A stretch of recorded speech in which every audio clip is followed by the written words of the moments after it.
Hello, मागे बघताय गणपती आहे आणि गणपती अनंत चतुर्थी झाल्यानंतर अलिबागमध्ये मी तुम्हाला सांगितलं मी अलिबागमध्ये शिफ्ट झाली आणि साखर चौकचा गणपती काय असतो हे मला इथे आल्यानंतर कळलं. बऱ्याचदा अलिबागमध्ये बऱ्याच ठिकाणी हा गणपती बसवला जातो. मग हा कधी बसवला जातो?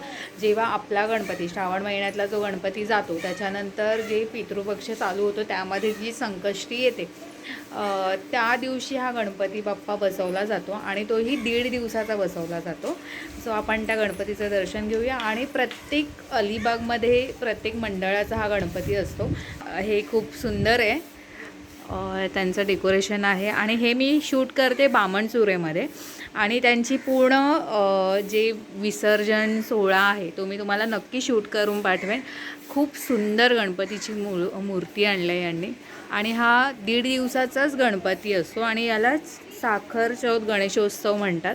जो अनंत चतुर्थी आपलं जो गण होतो आपल्या महाराष्ट्रात असे श्रावण महिना चालू असताना त्याच्यानंतर आपण 10 दिवसाचा गणपती बसवतो, 1.5 दिवसाचा गणपती बसवतो आणि 5 दिवसाचा असतो, 7 दिवसाचा असतो, गौरी गणपती असतो.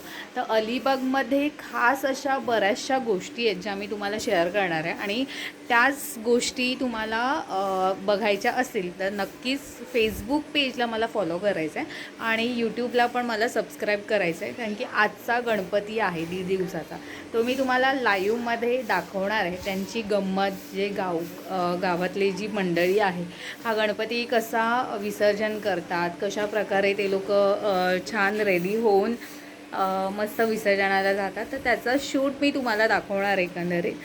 तर काय करणार आहे, पहिलं मला फॉलो करणार आहे, कारण की माझा व्हिडिओ तुमच्यापर्यंत पोचण्यासाठी तुम्हाला फॉलोच करावं लागणार आणि फॉलो केल्यानंतर तुम्हाला अलिबागमध्ये काय फेमस आहे, अलिबागमध्ये कुठे फिरणं आहे, कोणते कोणते सण वेगळे असे बघायला मिळतात. आता बरेच जणं असतील ज्यांना माहीतसुद्धा असेल की साखर चौथचा गणपती कोणाकोणाकडे असेल किंवा काय वेगळी परंपरा आहे किंवा काय म्हणजे बरंचदा असतं की गावी आपण जेव्हा जातो ना तेव्हा नव्याने काहीतरी बघायला मिळतं किंवा नव्याने आपण सण साजरे करतो.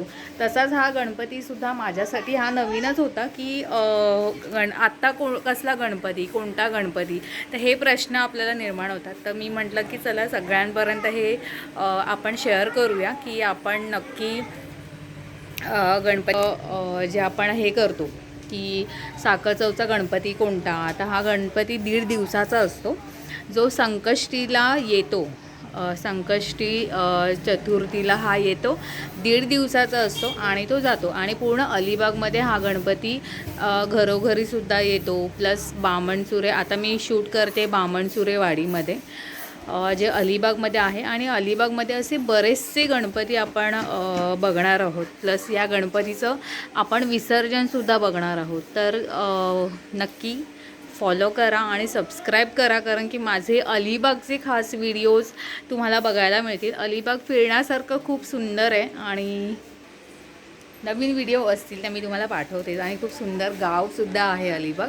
अलिबागमध्ये शिफ्ट झाल्यानंतर मला बरेचसे प्रश्न होते बघा, म्हणजे मी तुम्हाला मागचं दाखवते सुद्धा आहे. बरेच जण विसर्जनाची वाट बघते, सगळ्या मुली मस्त रेडी व्हायला गेल्या आहेत आणि त्याचं शूट बघायचं असेल तर फॉलो करा. तुम्हाला पटापट तुम्हाला अलिबागमध्ये काय बेस्ट आहे आणि काय फिरण्यासारखं आहे ते सगळ्याच गोष्टी मी तुम्हाला नक्की शेअर करणार. लाईक करा, सबस्क्राईब करा आणि मेन तर फेसबुकला फॉलो करा. थँक्यू.